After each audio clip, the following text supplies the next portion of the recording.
जय जिनेन्द्र। जय जिनेन्द्र। आज हम जैन दर्शन के एक बहुत ही कह सकते हैं महत्वपूर्ण सिद्धांत सम्यक चारित्र पर थोड़ी गहराई से बात करने वाले हैं। हाँ बिल्कुल। अक्सर लोग इसे सिर्फ अच्छा व्यवहार या गुड कंडक्ट समझ लेते हैं। सही कहा, लेकिन ये उससे कहीं ज्यादा गहरा है।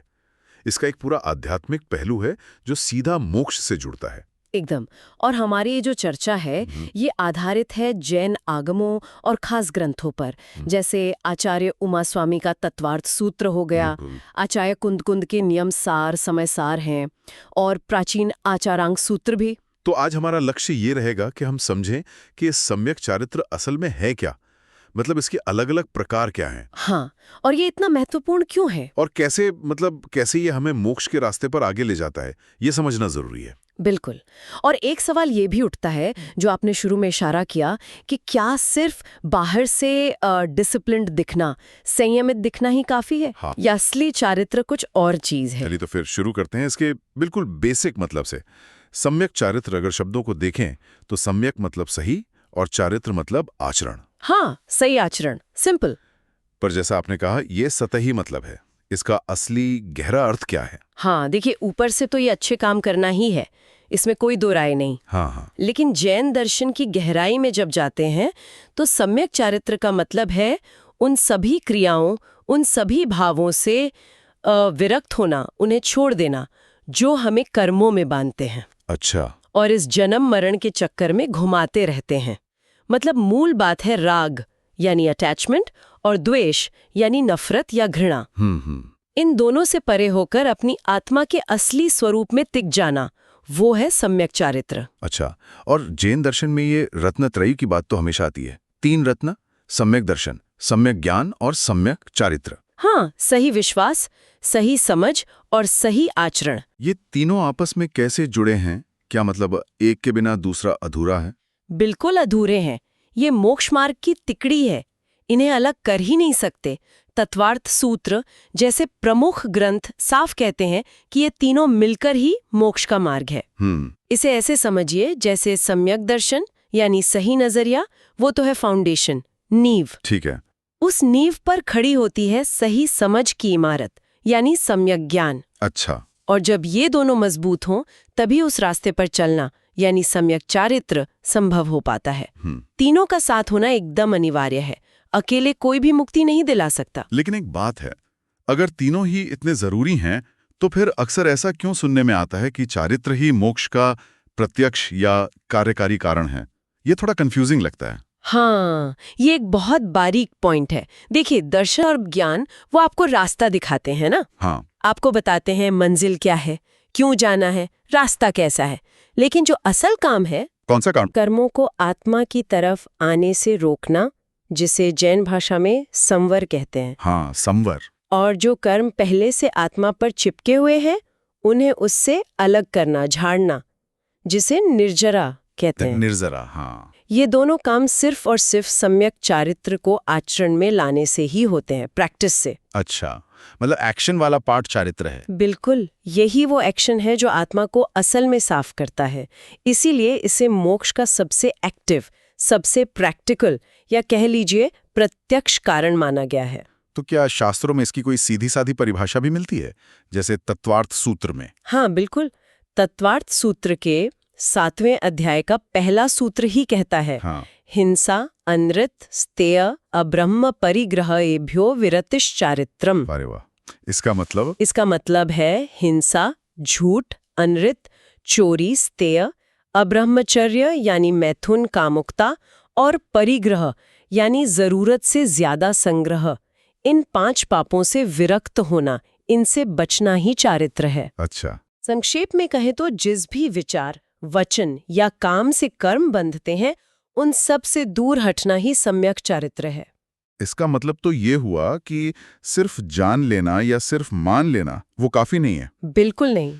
जैसे मेरे पास किसी खजाने का बढ़िया नक्शा हो, वो ज्ञान हो गया। हाँ। और मुझे पूरा यकीन हो कि ये नक्शा एकदम असली है, ये दर्शन हो गया। लेकिन अगर मैं उस नक्शे के सहारे चलकर खजाने तक पहुंचने की कोशिश ही ना करूं, वो चारित्र हुआ? तो खजाना तो मिलने से रहा। आपने एकदम सही पकड़ा, बिल्कुल यही बात है। समय सार जैसे ग्रंथ यही कहते हैं कि ज्ञान के बिना सही आचरण अंधा है और आचरण के बिना ज्ञान पंगु है, लंगड़ा है। और आचरण के बिना कर्मों से छुटकारा नहीं मिल सकता। और कर्मों से छुटकारा मिले बिना मोक्ष कैसे मिलेगा? तीनों का तालमेल तो चाहिए ही। चलिए अब थोड़ा और आगे बढ़ते हैं। ये जो सम्यक चारित्र है और इसका जो उल्टा है, जिसे शायद मिथ्या चारित्र या दुराचारित्र कह सकते हैं। हाँ, कह सकते हैं। इनमें बुनियादी फर्क क्या है? देखिए, बुनियादी फर्क नियत में भी है और करने में भी है। सम्यक चारित्र 5 महाव्रतों पर टिका है, जैसा हमने अभी देखा, अहिंसा, सत्य, अस्तेय, ब्रह्मचर्य, अपरिग्रह। हाँ। और साथ ही मन की जो बुराइयां हैं, गुस्सा, घमंड, छल, लालच, जिन्हें जैन दर्शन में कषाय कहते हैं, उनको छोड़ना होता है। ठीक है। इसका मकसद है आत्मा को प्योर करना, शुद्ध करना। इसकी बिल्कुल उलट दुराचारित्र या मिथ्या चारित्र का मतलब है इन व्रतों को जानबूझकर या लापरवाही से तोड़ना और कषायों के वश में रहना। अच्छा। और नतीजा, वो हमें और ज्यादा कर्मों में उलझाता है, संसार में भटकाता है। और ये भी सुनने में आता है कि चारित्र तो आत्मा का अपना स्वभाव है। ये बात थोड़ी समझाइए। आत्मा का स्वभाव तो शुद्ध है, फिर चारित्र उसका स्वभाव कैसे हुआ? हाँ, ये बहुत गहरा पॉइंट है। जैन दर्शन कहता है कि आत्मा का जो ओरिजिनल नेचर है वो बिल्कुल प्योर है। उसमें कोई राग द्वेष नहीं, कोई गुस्सा लालच नहीं। वो शांत है, ज्ञान और आनंद से भरपूर है। इसी अवस्था को वीतराग अवस्था कहते हैं, राग से परे।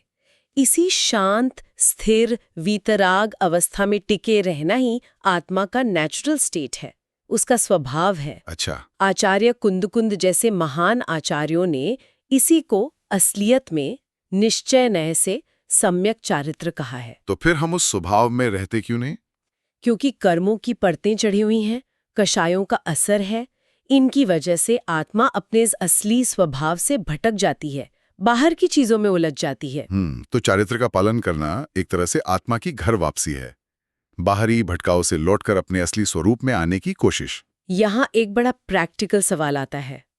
क्या सम्यक चारित्र का मतलब सिर्फ बाहर से नियम कायदे मानना है, जैसे व्रत रख लिए या कोई खास तरह के कपड़े पहन लिए, या फिर मन की सफाई, अंदरूनी पवित्रता ज्यादा जरूरी है? ये बहुत ही महत्वपूर्ण सवाल है और जैन दर्शन इस पर बहुत ज्यादा जोर देता है।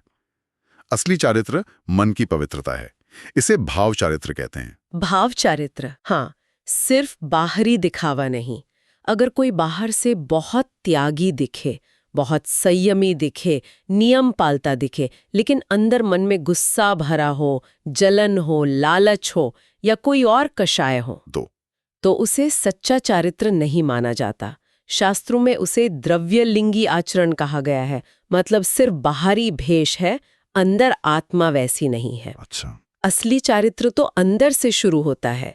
वो जो बाहरी नियम कायदे हैं, जिन्हें व्यवहार चारित्र कहते हैं, वो तभी सार्थक हैं, तभी फायदेमंद हैं, जब वो अंदर की शुद्धि के साथ हों, वरना वो सिर्फ एक खोल रह जाते हैं। तो मतलब चारित्र के 2 रूप हो गए, एक अंदरूनी, एक बाहरी। जी हाँ, बिल्कुल। इसे समझने के लिए 2 शब्द इस्तेमाल होते हैं, निश्चय चारित्र और व्यवहार चारित्र। अच्छा, ये क्या है? निश्चय चारित्र है आत्मा का अपने असली शुद्ध रूप में लीन हो जाना, रम जाना, राग द्वेष से पूरी तरह मुक्त होकर एकदम शांत, स्थिर, वीतराग हो जाना। ये असल मंजिल है, ये साध्य है। और व्यवहार चारित्र है उस मंजिल तक पहुंचने का रास्ता, साधन। इसमें वो सब बाहरी आचरण आते हैं जिन्हें हम आम तौर पर चारित्र समझते हैं। जैसे 5 महाव्रतों का पालन करना, सावधानी से चलना, फिरना, बोलना, रखना, उठाना, ये समिति कहलाती हैं। और अपने मन, वचन और शरीर को गलत कामों से रोकना, काबू में रखना, ये गुप्ती कहलाती हैं। अच्छा। ये बाहरी नियम हमें फिसलने से बचाते हैं, गलत रास्ते पर जाने से रोकते हैं और हमें सही दिशा में निश्चय चारित्र की ओर ले जाने में मदद करते हैं। और इसमें व्रत, संयम और साधना का क्या रोल है? ये शब्द भी बहुत आते हैं। ये तीनों व्यवहार चारित्र को मजबूत करने वाले पिलर्स हैं। समझ लीजिए, व्रत तो हो गई हमारी कमिटमेंट्स, हमारी प्रतिज्ञाएं कि हम ये गलत काम नहीं करेंगे, वो हमें दिशा देते हैं। ठीक है। संयम का मतलब है कंट्रोल। किस पर? अपनी इंद्रियों पर, आंख, कान, नाक, जीभ, त्वचा, और अपने मन पर। क्योंकि इन्हीं के बहकावे में आकर अक्सर व्रत टूटते हैं। हाँ, ये तो है। और साधना वो कंटिन्यूअस एफर्ट है, वो निरंतर अभ्यास है जिससे हम इन व्रतों और संयम को अपनी जिंदगी का हिस्सा बनाते हैं। इसमें तपस्या करना, ध्यान करना, ये सब शामिल हैं। ये तीनों मिलकर व्यवहार चारित्र को पुख्ता करते हैं। अब बात करते हैं चारित्र के अलग अलग लेवल्स की। जैसे जैसे आत्मा शुद्ध होती जाती है, क्या चारित्र में भी कोई पड़ाव आते हैं, कोई सीढ़ियां हैं? हाँ, बिल्कुल है। जैन शास्त्रों में आत्मा की शुद्धि के आधार पर चारित्र के मुख्य रूप से 5 प्रकार या स्तर बताए गए हैं। ये एक तरह से स्पिरिचुअल ग्रोथ की सीढ़ियां हैं जो ऊपर की ओर जाती हैं। कौन कौन सी? पहला है सामायिक चारित्र। इसका मतलब है सब जीवों के प्रति समता का भाव रखना, किसी को ऊंचा नीचा न समझना और पाप करने वाले कामों से दूर रहना। एक तरह से मन को शांत और स्थिर रखने का अभ्यास। दूसरा है छेदोपस्थापनीय चारित्र। छेद मतलब कोई दोष, कोई कमी। अगर व्रत पालन में कोई भूल हो जाए, कोई कमी आ जाए, तो उसका प्रायश्चित करके उसे सुधार कर वापस अपने सही आचरण में स्थिर हो जाना। अच्छा, मतलब गलती सुधारने का मौका। हाँ। तीसरा है परिहार्य विशुद्धि चारित्र। इसमें खास तरह की तपस्या के द्वारा मन को इतना ज्यादा निर्मल कर लिया जाता है कि किसी भी जीव को कष्ट पहुंचाने का भाव तक मन में नहीं आता। बहुत ऊंची अवस्था है ये। चौथा है सूक्ष्म सांपराय चारित्र।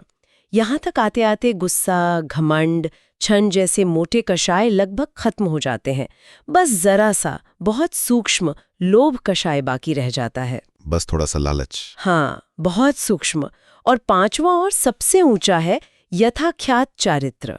यथाख्यात? हाँ, यथाख्यात यानी जब सारे कषाय, वो सूक्ष्म लोभ भी पूरी तरह से खत्म हो जाए और आत्मा अपने असली, शुद्ध, शांत, वीतराग स्वभाव में पूरी तरह स्थित हो जाए।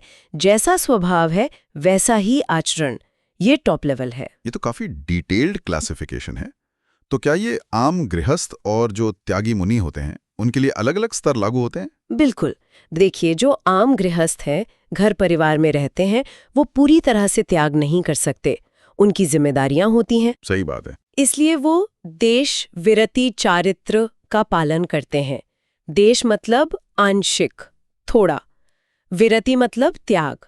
वो मोटे तौर पर हिंसा से, झूठ से, चोरी से, ज्यादा कामुकता से और जरूरत से ज्यादा संग्रह से बचने की कोशिश करते हैं। इन्हें अणुव्रत कहते हैं ना? हाँ, बिल्कुल। इन्हें अणुव्रत कहते हैं। ये सम्यक चारित्र की शुरुआत है और ये आध्यात्मिक विकास की जो 14 मंजिलें हैं, जिन्हें गुण स्थान कहते हैं, उनमें ये 5वीं मंजिल पर आता है। अच्छा, और जो मुनि बन जाते हैं उनके लिए? जो संसार छोड़कर मुनि या साध्वी बन जाते हैं, वो सर्व विरति चारित्र का पालन करते हैं। सर्व मतलब पूरा, पूरी तरह से त्याग। वे 5 महाव्रतों का, अणुव्रतों का ही बड़ा रूप मन से, वचन से और शरीर से पूरी कड़ाई से पालन करते हैं। उनका जीवन पूरी तरह संयम और त्याग को समर्पित होता है। ये 6ठे गुण स्थान से शुरू होता है। और वो सबसे ऊंची अवस्था यथाख्यात चारित्र, उसका मतलब एक बार फिर से बताइए। यथाख्यात का मतलब ही है जैसा है वैसा ही। यानी आत्मा जब अपने असली, शुद्ध, बिना किसी मिलावट वाले, बिना किसी राग द्वेष या कषाय वाले स्वभाव में पूरी तरह से टिक जाती है, स्थिर हो जाती है, वही यथाख्यात चारित्र है। ये चारित्र की सबसे प्योर, सबसे टॉप लेवल की स्टेज है। इसमें एक खास कर्म होता है, चारित्र मोहनीय कर्म, जो हमें सही आचरण से भटकाता है। इस अवस्था में वो कर्म पूरी तरह नष्ट हो जाता है। अच्छा। ये अवस्था 11वें गुण स्थान से शुरू होती है और सिद्ध अवस्था तक रहती है। अरिहंत भगवान और सिद्ध भगवान इसी चारित्र में स्थित होते हैं। एक और शब्द सुना है, अप्रमत्त चारित्र। ये क्या चीज है? हाँ, ये मुनि अवस्था से जुड़ा हुआ है। देखिए, प्रमाद का मतलब होता है आलस, लापरवाही या नशा, जैसे घमंड का नशा, इंद्रियों के विषयों का नशा, कषाय का नशा, नींद या फालतू की बातें, विकथा। तो प्रमत्त मतलब जो इन प्रमादों में उलझा हो, और अप्रमत्त मतलब जो इनसे रहित हो, पूरी तरह सावधान, अलर्ट। अच्छा। जब कोई मुनि इन सभी प्रमादों से बचकर पूरी सावधानी के साथ अपने आत्मध्यान में लीन रहता है, तब वो अप्रमत्त चारित्र की अवस्था में होता है। ये छठे गुणस्थान प्रमत्त के बाद 7वां गुणस्थान है और ये बहुत महत्वपूर्ण माना जाता है क्योंकि यहीं से आत्मा की ऊपर उठने की रफ्तार तेज होती है। तो ये जो गुणस्थान हैं, ये 14 लेवल, क्या ये सीधे सीधे चारित्र के विकास से ही जुड़े हुए हैं? हाँ बिल्कुल, गुणस्थान असल में आत्मा की शुद्धि के लेवल हैं और ये शुद्धि मुख्य रूप से मोह पैदा करने वाले कर्मों के कम या ज्यादा होने पर डिपेंड करती है। पहले 4 गुणस्थानों तक तो सही आचरण मतलब विरति होती ही नहीं है, वहां अविरति होती है। ठीक। 5वें गुणस्थान पर पहली बार आंशिक आचरण देशविरति शुरू होता है, गृहस्थ वाला। 6ठे गुणस्थान से पूर्ण आचरण सर्वविरति शुरू होता है, मुनि वाला। 7वें में वो और सध जाता है और सावधान हो जाता है, अप्रमत्त। और फिर 8वें, 9वें, 10वें में कषाय और कम होते जाते हैं और 11वें से 14वें गुणस्थान तक सर्वोच्च आचरण यानी यथाख्यात चारित्र पाया जाता है।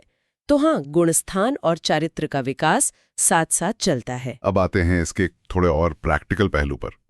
एक शब्द है संयम, इसका यहाँ क्या मतलब है और ये चारित्र से कैसे जुड़ा है? संयम का सीधा मतलब तो है कंट्रोल, काबू रखना। जैन नजरिए से देखें तो इसके 2 मुख्य पहलू हैं। एक, अपनी 5 इंद्रियों और मन को वश में रखना, और दूसरा 6 तरह के जीवों की हिंसा से बचना। पृथ्वी, पानी, अग्नि, वायु, वनस्पति, पेड़ पौधे और त्रस, चलने फिरने वाले कीड़े मकोड़े, जानवर, इंसान। इन्हें षटकाय कहते हैं। अच्छा, इन सब की हिंसा से बचना। हाँ, संयम को चारित्र की आत्मा या प्राण कहा गया है। जैसे शरीर बिना आत्मा के मुर्दा है, वैसे ही चारित्र बिना संयम के टिक नहीं सकता। संयम हमें बुराई करने से रोकता है, नेगेटिव एस्पेक्ट, और चारित्र हमें अच्छाई करने की ओर ले जाता है, पॉजिटिव एस्पेक्ट। ये एक ही सिक्के के 2 पहलू हैं। जैन आचार विचार में पंचाचार की बात भी आती है। 5 तरह के आचरण, ज्ञानाचार, दर्शनाचार, चारित्राचार, तपाचार, वीर्याचार। इसमें चारित्राचार का क्या रोल है? हाँ, पंचाचार मतलब मोक्ष मार्ग पर चलने के 5 मेन तरीके या डिसिप्लिन। इसमें चारित्राचार का काम है जो हमने सही ज्ञानाचार पाया है और जिस पर सही विश्वास दर्शनाचार किया है, उसे एक्शन में लाना, उसे जिंदगी में उतारना। अच्छा। ये ज्ञान और श्रद्धा को प्रैक्टिकल रूप देता है। इसमें वही चीजें आती हैं, सावधानी से काम करना, समिति, और मन, वाणी, शरीर को काबू में रखना, गुप्ती। और मजे की बात यह है कि बाकी 2 आचार, तपस्या करना, तपाचार, और अपने शक्ति का सही दिशा में धर्म के कामों में इस्तेमाल करना, वीर्याचार, ये भी असल में चारित्राचार को ही सपोर्ट करते हैं, क्योंकि बिना तप के और बिना हिम्मत के सही आचरण निभाना बहुत मुश्किल है।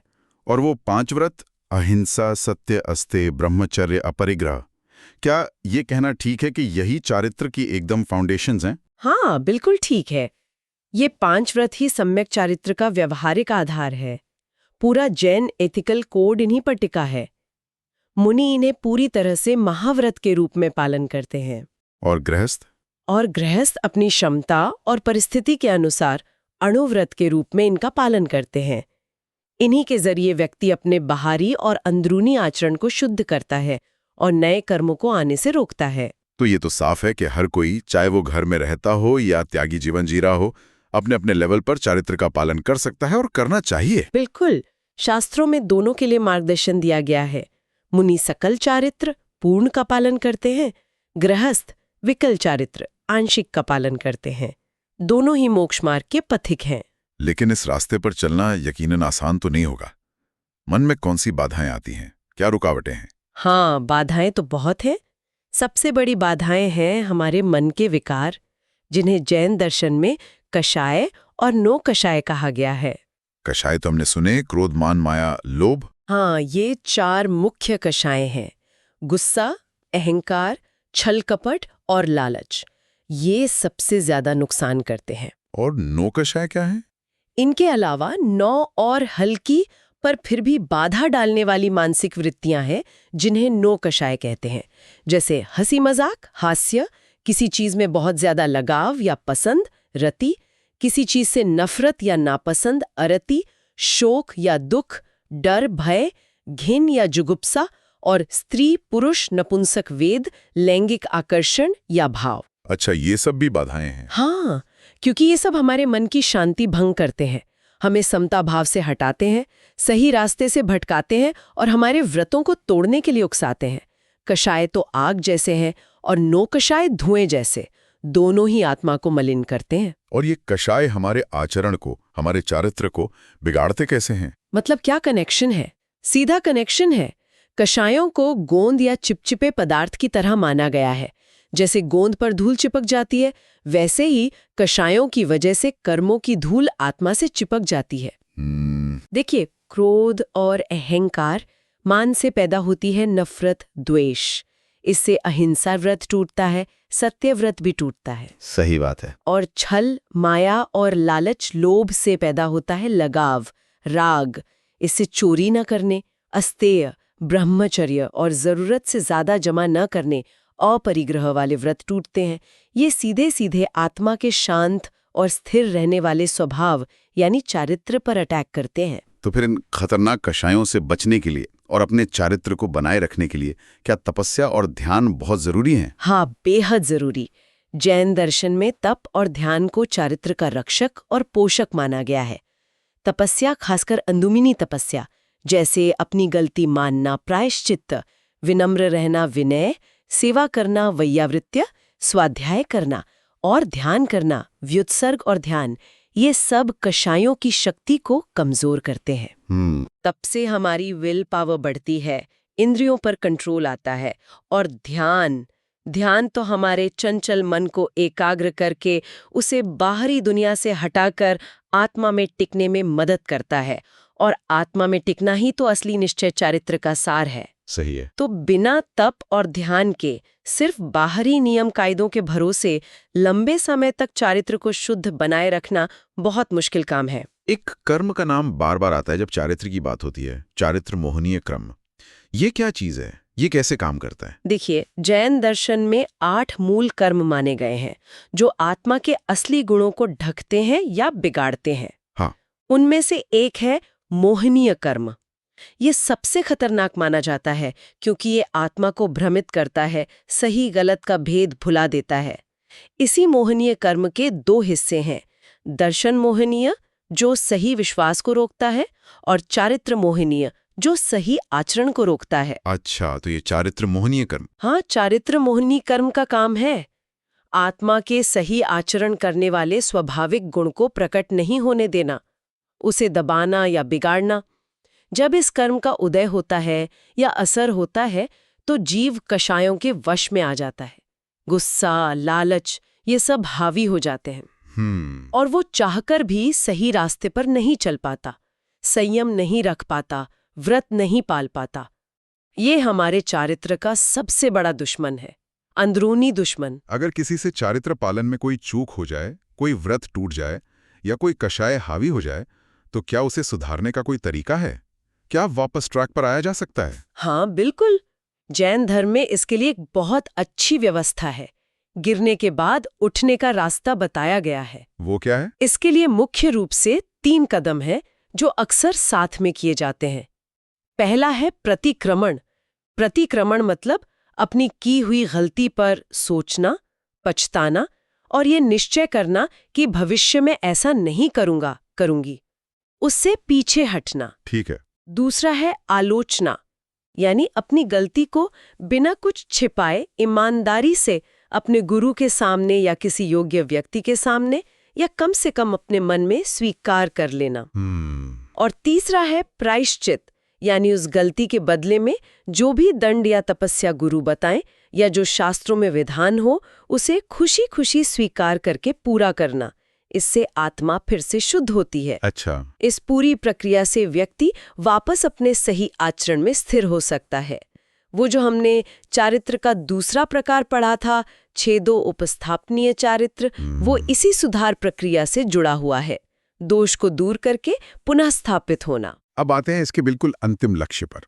मुक्ति पाने में, मोक्ष प्राप्त करने में चारित्र का क्या रोल है? कितना निर्णायक है ये? रोल सिर्फ महत्वपूर्ण नहीं बल्कि सबसे अहम और निर्णायक है। जैसा हमने पहले भी बात की, सम्यक दर्शन और सम्यक ज्ञान हमें रास्ता दिखाते हैं, मंजिल बताते हैं। हाँ, लेकिन उस रास्ते पर चढ़कर मंजिल तक पहुंचाने का जो असल काम है वो चारित्र ही करता है। चारित्र को जब हम जीवन में उतारते हैं तभी दो जरूरी चीजें होती हैं जो मोक्ष के लिए अनिवार्य है। कौन सी 2 चीजें?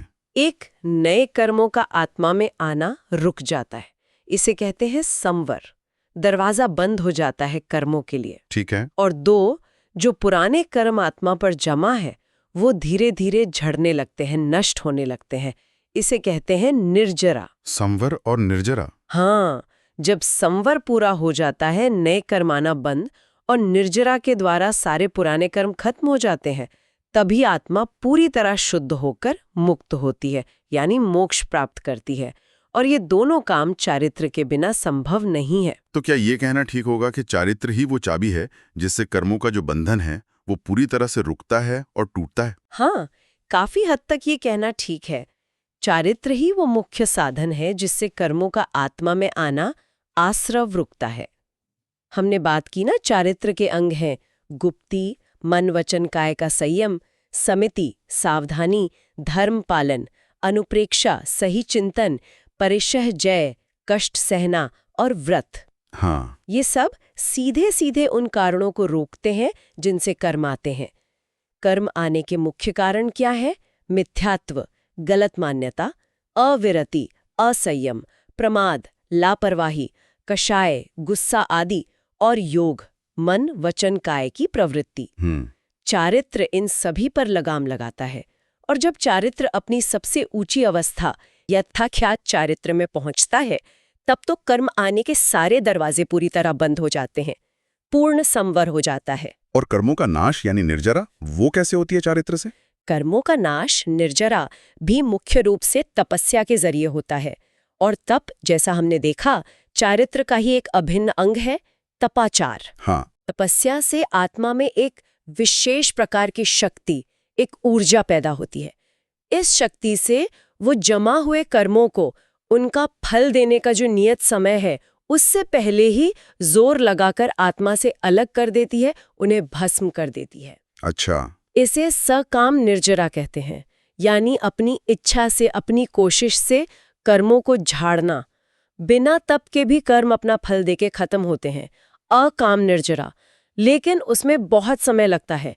मोक्ष के लिए सकाम निर्जरा जरूरी है, जो तप और चारित्र से ही होती है। ध्यान और स्वाध्याय जैसे तप भी इसमें मदद करते होंगे? बिल्कुल। ध्यान आत्मा को स्थिर करता है, स्वाध्याय ज्ञान को बढ़ाता है और वैराग्य जगाता है।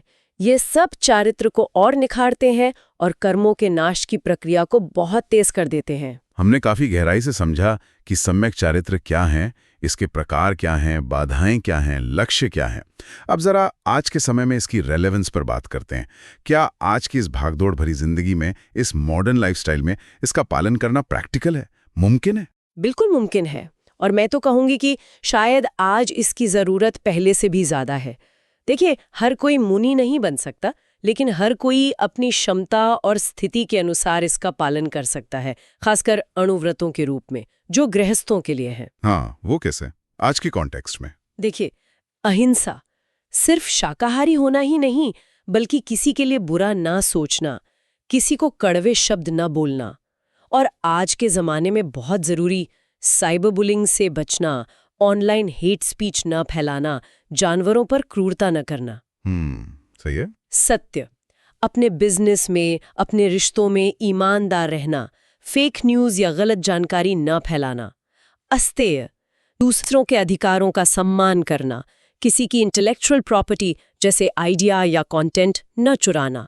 आजकल डिजिटल पायरेसी, डेटा चोरी, ये सब भी अस्तेय के उल्लंघन में आते हैं। हाँ, ये तो बहुत रेलेवेंट है। ब्रह्मचर्य, अपने जीवन साथी के प्रति वफादार रहना, अपनी इच्छाओं पर, अपनी वासनाओं पर थोड़ा संयम रखना। अपरिग्रह, ये आज बहुत जरूरी है। अपनी जरूरतें सीमित रखना, जो है उसमें संतोष करना सीखना। और आज के डिजिटल युग में सोशल मीडिया की लत से बचना, फालतू की डिजिटल चीजें जैसे हजारों फोटो, ईमेल जमा न करते रहना, ये सब अपरिग्रह के पालन में मदद कर सकता है। और रोजाना कुछ देर शांत बैठकर अपने दिन भर के कामों पर विचार करना, सामायिक, प्रतिक्रमण, जैसा कुछ भी मन को स्थिर रखने और अपने आचरण को सुधारने में बहुत मदद कर सकता है। एक बात और, अक्सर लोग चारित्र शब्द को अंग्रेजी के कैरेक्टर जैसा ही समझ लेते हैं। क्या इनमें कोई गहरा फर्क है या यह एक ही बात है? हाँ, एक बहुत बारीक लेकिन महत्वपूर्ण फर्क है। देखिए, जैन दर्शन में चारित्र शब्द का प्रयोग एक बहुत स्पेसिफिक, तकनीकी और आध्यात्मिक अर्थ में होता है। अच्छा। इसका अल्टीमेट गोल कर्मों से पूरी तरह मुक्ति पाना, मोक्ष प्राप्त करना है। ये सोच समझकर होशपूर्वक की जाने वाली एक साधना है जिससे आत्मा को उसके असली शुद्ध स्वरूप में लाया जाता है। और कैरेक्टर? दूसरी तरफ पश्चिमी सोच में कैरेक्टर शब्द का इस्तेमाल ज्यादातर एक नैतिक, मॉरल और सामाजिक, सोशल गुण के रूप में होता है। इसका मतलब होता है अच्छे गुण होना, जैसे हिम्मत, ईमानदारी, न्यायप्रियता, वफादारी वगैरह, ताकि व्यक्ति समाज में एक अच्छा, जिम्मेदार और सफल जीवन जी सके। तो मतलब लक्ष्य अलग है? हाँ, कह सकते हैं कि जैन चारित्र का लक्ष्य इस दुनिया के बंधन से परे जाना है, जबकि पश्चिमी कैरेक्टर का मुख्य लक्ष्य दुनिया में अच्छे से रहना है। हालांकि अच्छे कैरेक्टर वाला व्यक्ति चारित्र पालन की ओर आसानी से बढ़ सकता है। और भगवान महावीर का जीवन तो सम्यक चारित्र का सबसे बड़ा, सबसे उत्कृष्ट उदाहरण माना ही जाता है ना? निसंदेह, बिना किसी शक के भगवान महावीर का पूरा जीवन ही सम्यक चारित्र का एक जीता जागता मूर्तिमंत उदाहरण है। उन्होंने राजपाट, ऐशो आराम सब छोड़कर 12.5 साल तक कितनी कठोर तपस्या की। हाँ, सुना है। भयंकर से भयंकर उपसर्ग, कष्ट सहे, पर वे अपने अहिंसा, सत्य, अपरिग्रह और समता के मार्ग से कभी 1 इंच भी डिगे नहीं। उनका पूरा जीवन ही इन 5 महाव्रतों की एक चलती फिरती मिसाल है, जो आज भी हजारों साल बाद भी हमें प्रेरणा देता है। तो इस पूरी लंबी और गहरी बातचीत का अगर हम निचोड़ निकालना चाहें तो क्या कहेंगे? What's the core take away? निचोड़ मेरे ख्याल से ये है कि सम्यक चारित्र सिर्फ बाहर से अच्छा दिखना या कुछ नियम पाल लेना भर नहीं है। ये कोई सतही नैतिकता का पाठ नहीं है, बल्कि ये सही विश्वास, सम्यक दर्शन और सही समझ, सम्यक ज्ञान की मजबूत नींव पर टिकी हुई एक गहरी अंदरूनी साधना है। एक इंटरनल ट्रांसफॉर्मेशन का प्रोसेस है। और इसका अंतिम लक्ष्य? इसका असली और अंतिम मकसद है हमारे मन के सारे विकारों, राग, द्वेष, गुस्सा, घमंड, लालच, डर, इन सब को जड़ से मिटाकर कर्मों की जो मैल आत्मा पर चिपकी है, उससे पूरी तरह आजाद होकर आत्मा के अपने असली, शांत, शुद्ध, वीतराग स्वभाव में हमेशा हमेशा के लिए बस जाना। ये मुक्ति के रास्ते का सबसे जरूरी, सबसे एक्टिव और सबसे प्रैक्टिकल कदम है। इसके बिना मंजिल नहीं मिल सकती। और जाते जाते अपने सुनने वालों के लिए एक सवाल छोड़ जाते हैं सोचने के लिए। हाँ, जरूर। आज की इस दुनिया में जहां सब कुछ बाहरी सफलता, नाम कमाने और दिखावे के इर्द गिर्द घूमता नजर आता है, क्या अपने अंदर के चारित्र को साधना, उसे सुधारना और उस पर ध्यान देना, ये सिर्फ एक पुरानी, आउटडेटेड किताबी बात रह गई है? या फिर ये असल में एक ज्यादा बैलेंस्ड, ज्यादा शांत और ज्यादा मीनिंगफुल जिंदगी जीने का तरीका भी हो सकता है? और एक बात और, हाँ, वहां संयम और अपरिग्रह, जरूरत से ज्यादा इकट्ठा न करना जैसे सिद्धांतों को अपनी जिंदगी में उतारने में हमारे सामने सबसे बड़ी प्रैक्टिकल चुनौती क्या हो सकती है? बहुत अच्छा सवाल है, जरूर सोचेगा इस पर। हाँ, जरूर। जय जिनेंद्र। जय जिनेंद्र।